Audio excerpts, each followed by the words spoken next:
아멘. 오늘 요한복음 21장 15절에서 22절까지의 말씀으로 이제 다시 시작이다, 이제 다시 시작이다 라는 제목으로 여러분 말씀을 같이 나누기를 원합니다.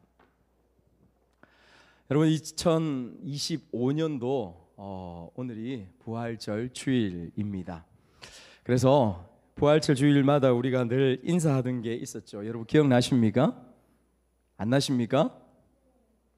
잘 안 나죠? 여러분 뭐 까먹는 은사가 출중하십니다. 아주 탁월하십니다. 같이 인사하기를 원합니다. 첫 번째 한번은 여러분 옆에 계신 분들하고 인사를 이렇게 했으면 좋겠습니다. 우리 옆에 한번 보시면서 따라서 큰 소리로 하십시오. 주님 부활하셨습니다.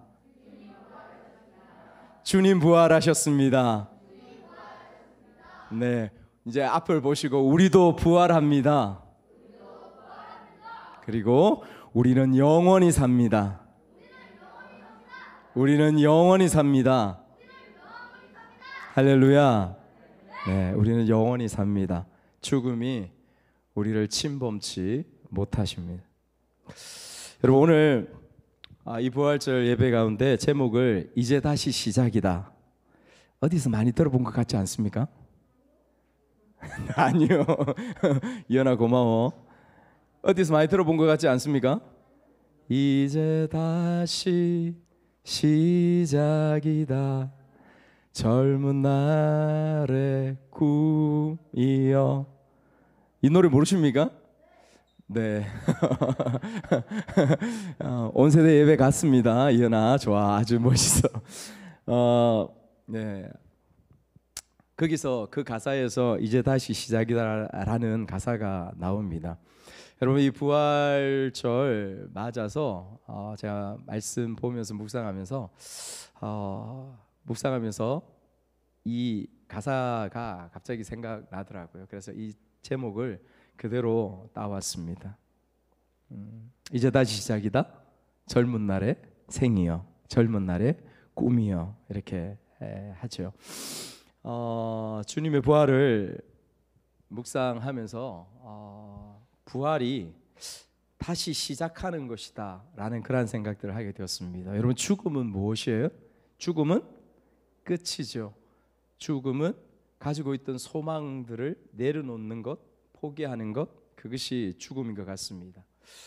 삶의 가운데에서 열심히 치열하게 싸우던 부분들, 그것들도 내려놓아야 되는 것이 죽음입니다. 그러나 부활은 그 죽음에서 다시 살아나는 것입니다. 소망이 일어나는 것이죠. 진 것이 아닙니다.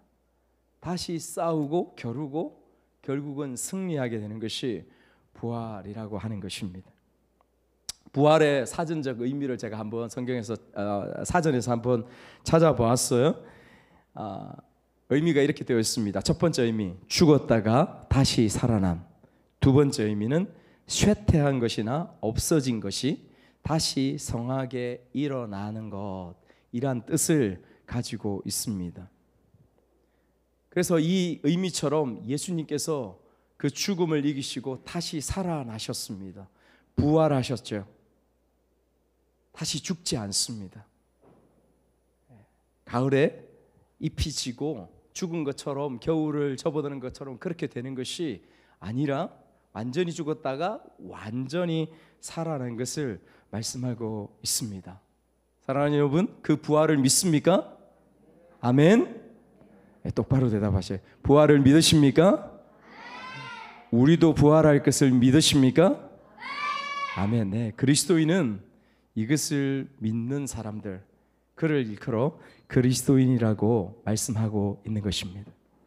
여러분 이 부활을 오늘 부활주일, 오늘 부활의 그 주일 예배 가운데서 우리 부활을 맞이합니다. 그런데 이 부활을 맞기까지 지난 한 주간 동안 우리는 고난의 시간들, 예수님의 십자가의 길을 우리가 지나왔습니다.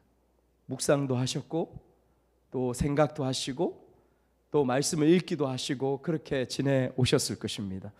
그래서 예수님이 지신 십자가가 그 고난의 골고다의 길이 우리 가운데 없다면 부활의 그 느낌과 부활의 그 감동과 부활의 그 의미도 저희들 가운데 없는 것입니다. 그래서 우리 십자가를 향하여서 걸어가신 그 예수님의 자취들을 우리가 기억하는 말씀에 기록된 그 예수님의 발걸음, 그 자취들을 한번 우리 속에 짧게나마 한번 떠올려 보았으면 좋겠다 싶습니다. 예수님께서 마지막, 여러분, 예루살렘에 올라오셔서 십자가를 향하여서 예루살렘에 올라오셨습니다. 그 십자가를 지기 위해서 오셨죠. 여러분, 우리가 아는 것처럼 우리 모든 사람들은 살아가기 위해서 태어나죠. 근데 예수님은 어떨까요? 예수님은 정확하게 죽기 위해서 이 땅에 오셨습니다. 우리의 죄를 다 씻고 우리의 죄를 깨끗하게 속하기 위하여서, 어린 양 되기 위하여서, 희생 제물이 되기 위하여 이 땅에 오신 분이 예수님 아니십니까? 그분의 삶에 대하여 마지막 사복음서에서는 예수님이 마지막 십자가를 지기 위하여 예루살렘에 올라가시는 그 장면을 굉장히 긴 시간 동안 할애하여서 그것을 말씀하고 있는 것을 복음서를 통하여 우리가 알 수 있습니다.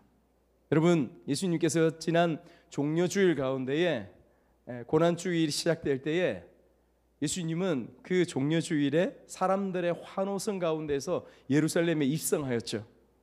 예루살렘에 입성하여서 어린 나귀를 탈고 예루살렘에 들어가셨습니다. 수많은 무리들과 수많은 사람들이 자기의 겉옷을 펴고 종려나무 가지를 펴서 왕의 입성을 기뻐하면서 노래했습니다. 그런데 그것도 잠깐, 여러분, 예루살렘에 들어가시고 성전에 들어가신 예수님께서 행하신 일들이 무엇입니까? 성전에 매매하는, 성전에 장사하는, 성전에서 환전하고 돈 바꾸는 모든 것들을 다 둘러엎으셨습니다. 채찍을 들고 다 내리치셨습니다. 마치 깡패처럼 그렇게 예수님께서 행하셨죠. 여러분, 그것을 보았던 수많은 바리새인들, 제사장들, 수많은 종교 지도자들이 그것을 보면서 놀라고 붕괴하고 눈에 시뻘건 핏발이 일어났습니다. 여러분, 그것을 바라보는 함께 동행하는 제자들의 모습들, 그 마음들은 어떠했을까요? 제자들은 어떠했을까요? 뭔가 이상하다, 불안한 마음들이 제자들의 마음들 가운데에 소용돌이 치지 않았겠습니까? 뿐만 아니었습니다.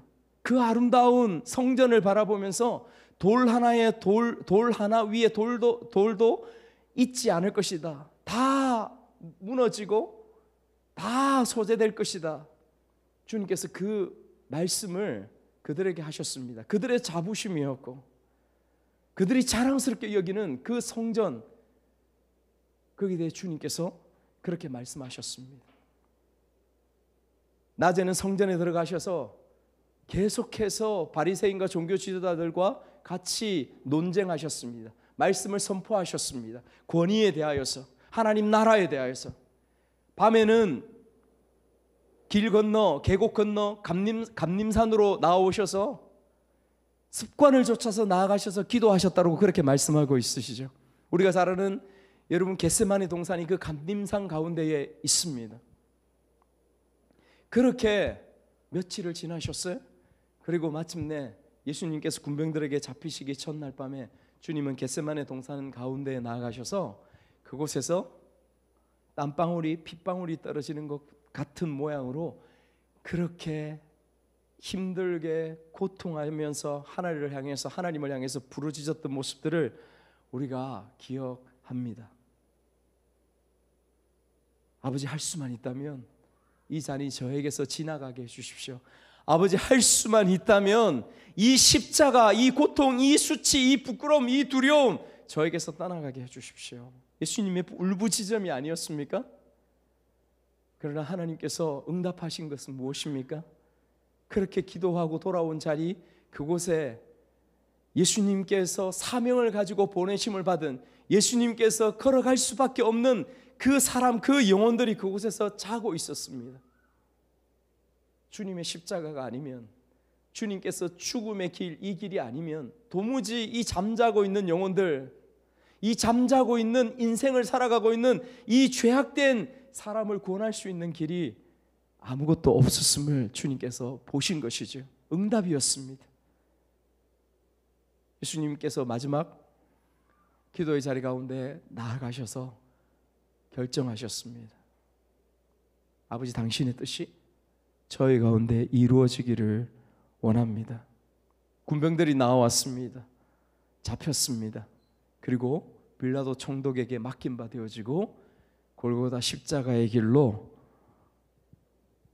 그 무거운 나무 십자가를 짊어지고 채찍을 맞으면서 온몸에 살점이 떨어져 나가고 온몸에 피투성이가 되어지고 침뱉음을 당하고 뺨을 맞고 주먹으로 침을 당하고 우리가 상상할 수 있는 가장 극한의 그 고통과 수치를 당하면서 그렇게 골고다 언덕을 올라가셨던 그 주님을 여러분 우리가 기억할 수 있습니다. 제가 중간에 물었습니다. 이 모습을 보면서 이 제자들의 마음이 어땠을까? 여러분, 제자들은 처음에 그 무리들과 함께 예루살렘에 입성할 때에 그들이 바라보고 소망했던 것은 예수님이 바라보고 소망하고 목표로 삼았던 것과 사뭇 달랐습니다. 메시아의 나라를 그 제자들은 원했습니다. 저 로마의 압제로부터 우리의 민족들을 자유케 하고 그곳의 왕으로서 임재하시는 예수님 앞에 나는 그곳의 오른쪽, 나는 그곳의 왼쪽에 서서 한 자리를 차지하며 그렇게 지금까지 3년 동안 고생하고 수고하고 눈물을 흘리고 광야 가운데서 자면서 못 먹고 못 입고 했던 모든 부분들을 보상을 받으리라. 나는 그 대가를 받으리라. 그 마음으로 제자들은 그렇게 예루살렘을 올라오고 그렇게 입성했습니다. 그래서 그들에게 공로에 대한 싸움들이 있었습니다. 내가 더 많이 했어. 내가 더 수고했어. 그래서 나는 우편에 앉아야 돼. 나는 좌편에 앉아야 돼. 그러한 모습으로 제자들이 주님께서 십자가에 못 박히시는 그 자리까지, 그 현장까지 그렇게 나왔습니다. 그런데 뭔가 이상한 거죠. 예수님이 올라오시면서 계속해서 하나님의 나라에 대해서 내가 십자가에 고통당하고 죽을 것이라는 그 말씀들이 하나하나 이루어져 가는 것 같은, 그래서 제사장들에게 미움을 받고 종교 지도자들에게 저주를 받고 빌라도에 잡혀서 드디어 급기야는 군병들에게 매맞고 침뱉음을 당하며 결코 지금까지는 경험하지 못하였던 그 자리까지 나아가는 것을 보면서 두려운 마음, 불안한 마음에 그 생각과 마음들이 가득 찼을 것입니다. 급기야 나무 십자가에 예수님께서 달렸습니다. 겨우 은 30냥에 팔려서 죄 없는 그분이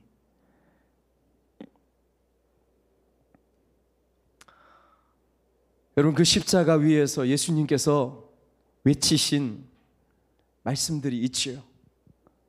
그 중에서 주님께서 특별히 이렇게 외치셨습니다. 아버지, 저들의 죄를 저들에게 돌리지 마옵소서. 엘리 엘리 라마 사박다니, 하나님 하나님 어찌하여 저를 버리시나이까. 그리고 마지막에 다 이루었다, 그렇게 말씀하셨습니다. 다 이루었다. 테텔레스타이, 모든 값을 다 지불했다. 나의 죽음으로 모든 인간에게 주어진 죄의 대가, 죄의 그 값을 다 지불했다, 그렇게 말씀하셨습니다. 십자가에서 운명하셨습니다. 끝나버렸습니다. 모든 것이 죽음으로서 다 끝나버렸습니다. 여러분, 이 생각과 이 마음은, 이 눈은 그 밑에서 바라보는 여인들의 눈이었고 제자들의 눈이었고 모든 무리들과 군병들의 그러한 조소와 불쌍히 여기는 그러한 눈이었고 그러한 고백이었고 그러한 외침이었습니다. 3년 동안에 주님과 동행하면서 그렇게 벅찼던 기쁨, 그런 기대, 그런 벅찬 감격, 가슴을 시원케 하는 그러한 말씀들, 우리를 억압하는 기득권에 대한 그러한 분명하고도 선명한 그러한 외침들, 그러한 욕들, 모두 다 물거품이 되어져 버린 것이죠. 그렇게 끝나버린 것 같았습니다. 사흘이 지났습니다. 안식 그 첫날에 여인들이 예수님의 무덤에 향품을 넣기 위하여서, 시체가 썩으니까 썩는 냄새가 나지 않기 위하여서 향품을 넣습니다. 그것을 넣기 위하여서 여인들이 달려갑니다. 바로 이 부활절 새벽이었죠. 동트는 미명에 달려갔습니다. 그런데 무덤 문이 열려 있고 그곳에 주님의 시체가 보이지 않았습니다. 시신을 쌌던 하얀 세마포만 한쪽에 개켜져 있고 주님의 시신이 보이지 않았습니다. 마리아와 그 여인들이 놀라서 천사를 만나서 그 천사들이 그들에게 들려주었던 주님께서 죽지 아니하고 다시 살아나셨다, 너희들에게 말씀하지 않았느냐, 그 소리를 듣고 황급히 숨어있던 제자들에게 다가와서 그 소식을 전합니다. 우리 그 말씀을 한번 읽도록 하겠습니다. 마태복음 28장 1절에서 7절. 마태복음 28장 1절에서 7절 우리 같이 한번 읽도록 하겠습니다. 시작. 안식일이 다 지나고 안식 후 첫날이 되려는 새벽에 막달라 마리아와 다른 마리아가 무덤을 보려고 갔더니 큰 지진이 나며 주의 천사가 하늘로부터 내려와 돌을 굴려내고 그 위에 앉았는데 그 형상이 번개 같고 그 옷은 눈같이 희근을 지키던 자들이 그를 무서워하여 떨며 죽은 사람과 같이 되었더라. 천사가 여자들에게 말하여 이르되 너희는 무서워하지 말라. 십자가에 못 박히신 예수를 너희가 찾는 줄을 내가 아노라. 그가 여기 계시지 않고 그가 말씀하시던 대로 살아나셨느니라. 와서 그가 누우셨던 곳을 보라. 또 빨리 가서 그의 제자들에게 이르되 그가 죽은 자 가운데서 살아나셨고 너희보다 먼저 갈릴리로 가시나니 거기서 너희가 배우리라 하라. 보라, 내가 너희에게 일렀느니라 하거늘. 아멘. 천사가 나타나서 여인들에게 이 말씀을 전해주셨습니다. 빨리 달려가라. 제자들에게 이르라. 예수님께서 부활하셨습니다. 그 이후에 예수님이 그 제자들에게 나타나시고 그와 함께하고 있던 사람들에게 나타나셔서 그의 부활한 몸을 보이셨습니다. 못 박혔던 손에 못자국과 발에 못자국, 창자국을 그 제자들에게 친히 보여주셨습니다. 주님의 부활하신 것, 그분이 말씀하셨던 그 부활을 실제로 그들의 눈에 그들이 경험하도록 그렇게 보여주셨습니다. 고린도 전서 15장 1절에서 8절의 말씀은 이 부활에 대하여 바울 사도가 이렇게 또다시 증거해 주고 있는 것을 우리가 읽어보아야 합니다. 우리 그 말씀을 같이 보도록 합시다. 같이 읽겠습니다. 시작. 형제들아, 내가 너희에게 전한 복음을 너희에게 알게 하노니 이는 너희가 받은 것이요 또 그 가운데 선 것이라. 너희가 만일 내가 전한 그 말을 굳게 지키고 헛되이 믿지 아니하였으면 그로 말미암아 구원을 받으리라. 내가 받은 것을 먼저 너희에게 전하였노니 이는 성경대로 그리스도께서 우리 죄를 위하여 죽으시고 장사 지낸 바 되셨다가 성경대로 사흘 만에 다시 살아나사 게바에게 보이시고 후에 12 제자에게와 그 후에 500여 형제에게 일시에 보이셨나니 그 중에 지금까지 대다수는 살아있고 어떤 사람은 잠들었으며 그 후에 야고보에게 보이셨으며 그 후에 모든 사도에게와 맨 나중에 만삭되지 못하여 난 자 같은 내게도 보이셨느니라. 만삭되어 난 자 같은 바울 자신에게도 그렇게 부활하신 주님께서 나타나셔서 보이셨다라는 것입니다. 앞부분에 무엇을 어떤 사람들에게, 제자들에게 보이셨습니다. 사도들에게 보이셨습니다. 함께 동행하였던 500여 형제들에게 일시에 동시에 부활하신 주님, 살아나신 주님을 보이셨다라고 그렇게 말씀하고 있습니다. 여러분, 우리가 아는 것처럼 성경 가운데에 유대 전통 가운데 두 사람 이상이면 증인으로서 법적인 효력이 있습니다.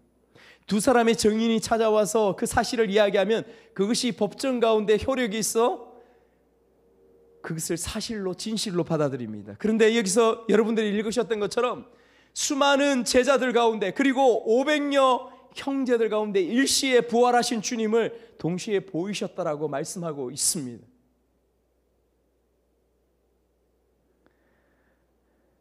그러니 여러분, 이 부활에 대하여 우리가 과연 무엇을 할 수 있겠습니까?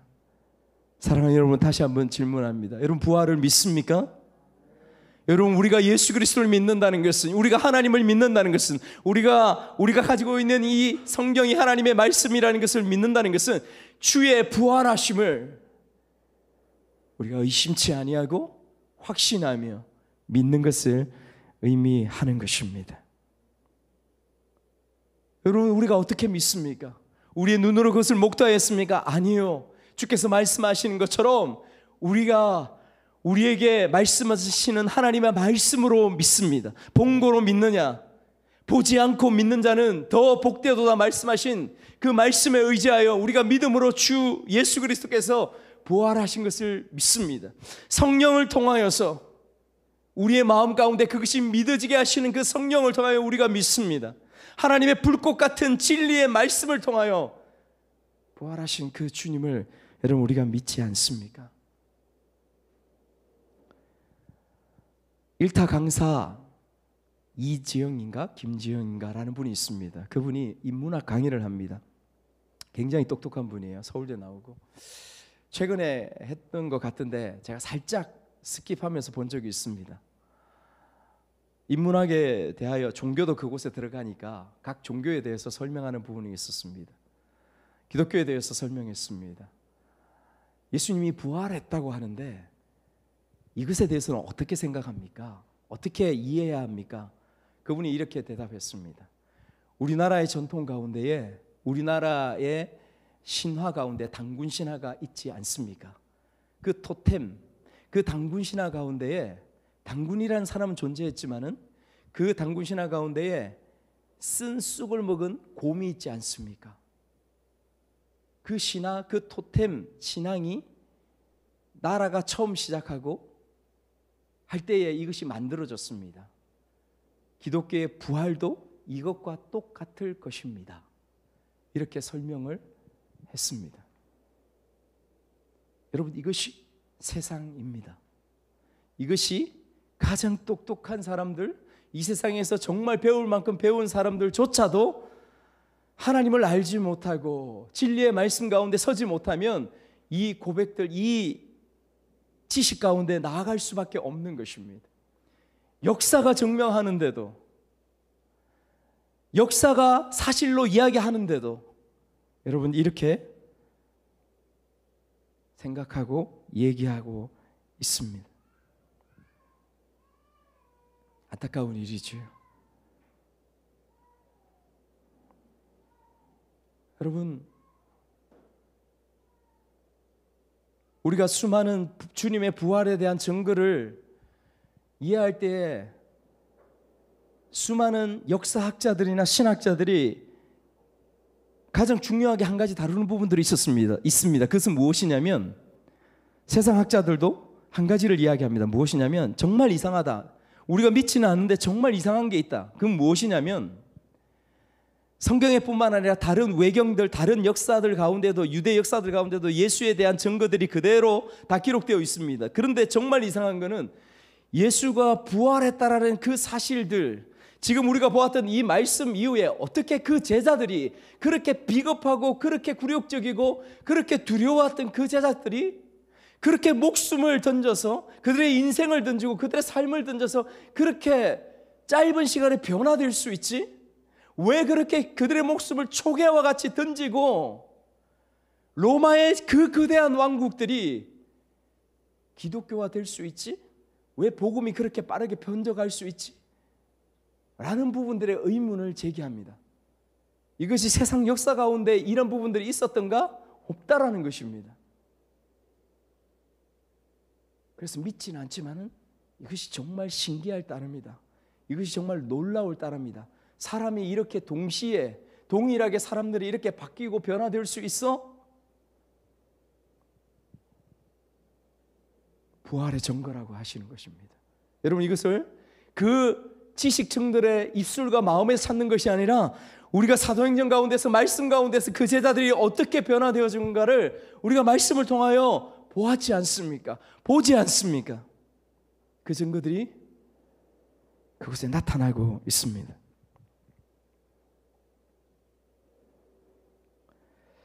여러분, 부활은요, 죽었다가 다시 살아나는 것입니다. 우리가 개념을 보았던 것처럼 쇠퇴한 것이나 없어진 것이 다시 성하여 일어나는 것을 말씀하고 있는 것이죠. 오늘 말씀에서 죽었다가 다시 살아나신 부활하신 주님이 제자들과 우리의 쇠퇴하고 없어진 마음, 우리의 소망, 그것을 어떻게 살리시는지를 여러분 보여주고 있습니다. 여러분, 오늘 말씀, 우리가 읽었던 오늘 말씀에 제자들은 다시 살아나신 주님의 말씀처럼 그 말씀처럼 갈릴리로 돌아왔습니다. 그들의 고향 갈릴리로 돌아와서 제자들은 여전히 혼동스러웠습니다. 진짜인가? 진짜 우리가 보았던 것, 우리가 만났던 그 주님이 부활하신 것 맞아? 우리가 헛것을 본 것은 아니야? 여전히 마음속에 혼동된 마음들을 가지고 있었을 것입니다. 여러분, 믿음이 없거나 신념이 없으면 사람은 필히 자기에게 익숙한 삶의 모습들로 돌아가게 되어 있습니다.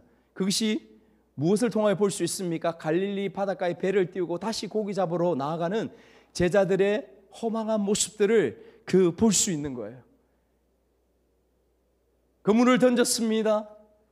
그물 가운데서 한 마리도 잡을 수 없었습니다. 여러분, 이 한 마리도 잡을 수 없었던 것이 무엇을 표현해 줍니까? 제자들의 그 심적인 모습, 그 삶의 모습, 영적인 모습들을 보여주는 것이죠. 그렇게 허탈하고 허망한 모습으로 있었습니다. 그때 호숫가 저 멀리에서 어떤 한 분이 그들을 부릅니다.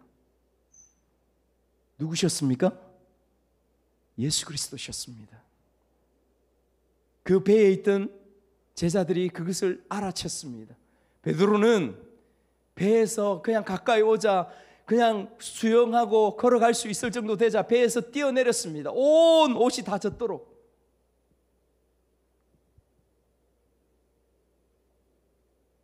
호숫가 옆에서 예수님께서 고기를 굽고 떡을 굽고 준비하고 계셨습니다. 한마디도 없는 가운데서, 조용한 가운데서 그 제자들과 예수님은 그 떡을, 그 고기를 먹었습니다. 제자들이 왜 묻지 않았을까요? 그들은 알았습니다. 그들은 보았습니다. 부활하신 예수님이 지금 우리와 이곳에 있다는 것을, 그것을 우리가 읽었던 말씀 가운데서 우리에게 말씀하십니다. 아침에 밥을 다 먹었습니다. 예수님께서 베드로에게 물으십니다. 요한의 아들 시몬아, 네가 이 사람들보다 나를 더 사랑하느냐?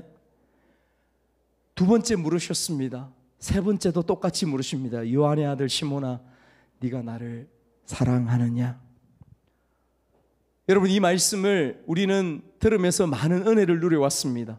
이 말씀에 대해서, 이 사랑이라는 단어에 대해서 예수님은 아가페, 하나님을 향한 신적인 사랑, 변치 않는 사랑으로 물으셨음에도 베드로는 필레오, 인간적인 열정, 인간적인 사랑으로 대답했다 라고 우리가 말씀을 들으면서 말씀의 은혜를 누렸던 그런 시간들도 있었습니다. 좋습니다.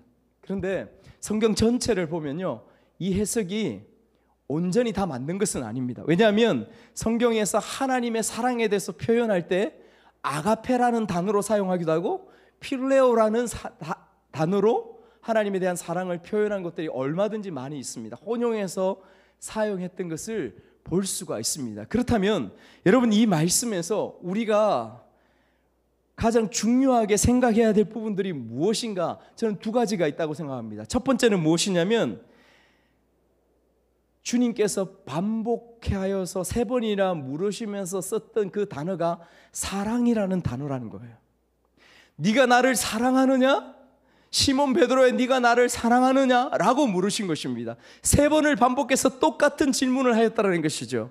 여러분, 무엇을 이야기할까요? 우리가 살아가는 인생 동안에 우리가 주님 앞에서 우리에게 사명의 그 인생의 길을 걸어가면서 가장 중요한 것이 무엇이라고 말씀할까요? 그것은 주님을 사랑하는 것입니다. 주님께서 우리에게 주신 사명도 아닙니다. 주님께서 우리에게 주신 책임도 아닙니다. 주님께서 우리에게 주신 그 어떤 다른 것도 아니라 우리가 살아가는 동안에 우리가 사명의 복음의 삶을 걸어가는 동안에 우리에게 가장 중요한 것은 무엇일까요? 예수 그리스도를 사랑하는 그 마음이라고 우리에게 말씀하심인 줄 믿으시는 여러분 되시기를 축복합니다. 아멘. 아멘. 여러분, 이 감정이, 이 마음이 우리의 가슴 속에 있을 때 우리는 진짜 예수님의 길을 따를 수 있게 되어지는 것입니다. 여러분, 이것이 중요해요. 사랑이 없으면 책임으로, 딱딱함으로, 무거움으로, 껍데기로 그렇게 그리스도인의 모습으로 얼마든지 살아갈 수 있습니다. 그러나 그런 참된 크리스찬의 모습이 아닌 것입니다. 두 번째, 이 사랑을 표현하시면서 주님께서 이렇게 물으십니다. 문법에, 이 헬라어의 문법에 보면 주께서 네가 나를 사랑하느냐, 지금 현재로 물으십니다. 현재형으로. 네가 지금 나를 사랑하느냐? 이 세 번을 물으십니다. 여러분, 세 번을 물으셨다면 예수님께서 베드로가 그 전에 잘못한 것도 있고 배신한 것도 있고 부족한 부분도 있었기 때문에 너 나 사랑했니? 너 나 사랑하긴 했어? 한 번쯤 물으실 수도 있지 않을까요? 그런데 예수님은 현재형으로 네가 지금 나를 사랑하느냐? 물으시는 거예요. 현재로. 여러분, 주께서 무엇을 말씀하실까요? 지금 내가 예수님을 사랑하는 것, 현재 사랑하는 것이 중요하다고 말씀하시는 거예요. 과거에 지난 시간에 나를 사랑했던 것이 부족했다, 모자랐다, 이것을 주님께서 물으시지 않습니다. 물론요, 베드로가 그렇게 잘못했기 때문에, 베드로가 배신하고 배반했기 때문에 베드로는 이 질문하시는 세 분의 예수님의 질문을 통하여서 사람이기 때문에 그는 자신을 돌아보면서 예수님, 제가 잘못했습니다. 예수님, 제가 잘못했습니다. 이 마음을 가지는 것이 당연한 것이죠. 그럼에도 불구하고 예수님은 베드로에게 지금 네가 지금 나를 사랑하느냐 그렇게 물으십니다. 또 내일 네가 나를 사랑할 거니 묻지 않으십니다. 왜일까요? 인간은요, 내일 무언가 내가 결정한다고, 결단한다고, 다짐한다고 해서 그것을 지킬 수 있는 존재가 아니기 때문에 그렇습니다. 바로 이 순간, 내가 너를 바라보고 네가 나를 바라보는 이 순간에 주님을 사랑한다라고 고백하는 것뿐인 것이죠. 사랑하는 여러분, 지금 이 시간에 우리가 한번 고백했으면 좋겠습니다. 여러분, 주님을 사랑하십니까? 예수 그리스도를 사랑하십니까? 아멘. 그걸로 족하다 하십니다. 그걸로 족하다, 주께서 그것을 말씀하시는 것이죠. 여러분, 이 고백으로 우리가 아는 것처럼 베드로의 무너졌던 마음들을 살리는 것을 알고 있습니다.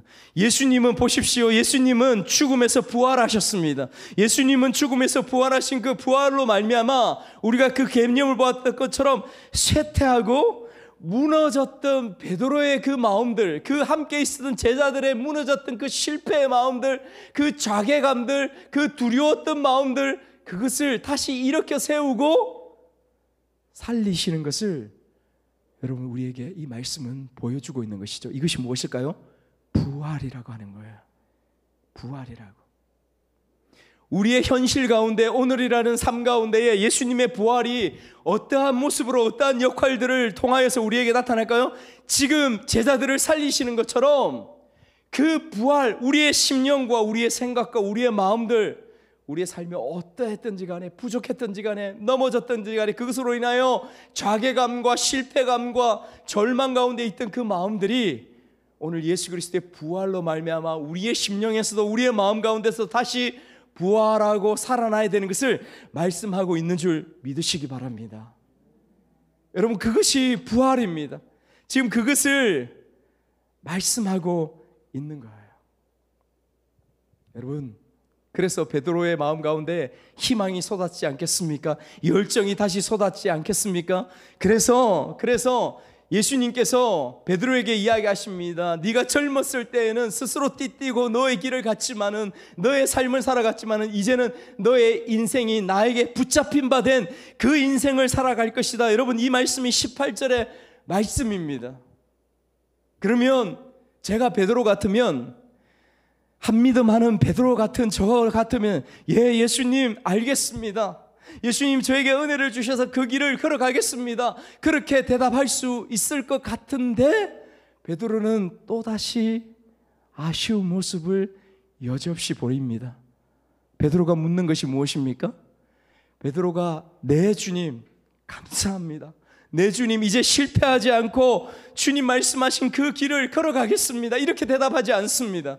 베드로가 묻는 것이 있습니다. 무엇입니까? 그런데요 주님, 쟤는 어떻게 될까요? 저는 그렇게 삶을 살아가고 저는 붙잡힌 바 되고 저는 그렇게 죽어가는데, 그런 죽음을 맞이할 수 있는데 옆에 있는 쟤는요, 요한을 두고서 그렇게 이야기합니다. 손가락을 하면서. 여러분, 무엇을 느낍니까? 저는 이 모습을 보면서, 여러분, 부활하신 주님을 만나고 제자들은 놀랍게 변화되었죠. 놀랍게 바뀌었습니다. 그러나 이것이 한순간에 완벽해지는 것이 아니다. 한순간에 사람이 그렇게 변화되는 것이 아니다. 이것을 우리가 깨닫게 되는 것이죠. 우리의 모습 아닙니까? 저와 여러분들의 모습들 아닙니까? 수도 없이 일어섰다고 하지만 또 넘어집니다. 섰다고 하지만 또 자빠집니다. 베드로의 모습이 이 부활하신 주님 가운데 감격하고 놀라운 기대와 놀라움으로 섰지만은 또다시 바로 그 자리에서 자빠지고 넘어지는 모습을 보게 되는 것이죠. 왜 넘어졌습니까? 또 비교하는 거죠. 자기 자신만 바라보고 주님만 바라보는 것이 아니라 그 자리에서 변함없이 옆에 쟤는 어떻게 돼요? 묻는 것을, 여러분, 저와 여러분들의 모습, 이 베드로의 모습 아닐까요? 아닐까요? 말씀을 마치려고 합니다. 예수님께서 그런 저와 우리를 이 제자들처럼, 이 베드로처럼 그런 부족한 모습들 가운데 있음에도 불구하고 저와 여러분들을 여전히 사랑하시는 줄 믿으시기 바랍니다. 그래서 여전히 그 주님은 우리의 부족한 모습에도 불구하고 멀리 떠나지 않으십니다. 항상 내 옆에, 내 안에 가장 가까이 그 예수님이 함께하고 계십니다. 왜? 이제 다시 시작이다. 이제 다시 시작이다. 그 소망과 그 기대의 마음으로 우리의 가슴이, 우리의 마음이 쿵닥쿵닥하면서 그 기대로 다시 일어서야 할까요? 부활하신 주님이 저와 여러분들 가운데 이 자리에 있기 때문임을 믿으십시오. 부활하신 주님이 여러분들 삶 가운데 함께 하심을 믿으십시오. 지금 힘들 수 있습니다. 지금 다른 생각들 가운데 있을 수 있습니다. 그러나 부활하신 주님이 베드로를 다시 이끄시는 것처럼 우리도 주님의 그 길 가운데 서게 하시는 줄 믿습니다. 이제 다시 시작이다. 젊은 날의 꿈이여, 젊은 날의 생이여, 그렇게 외치면서 그 연병장에서, 그 훈련장에서 열심히 뛰어가고 있는 그 군병의 모습들이 사랑하는 저와 여러분들의 인생의 모습으로 다시 기대하고 소망하는 오늘의 시간들로 우리의 가슴으로 주님의 부활을 맞는 시간이 되기를 주님의 이름으로 축복합니다.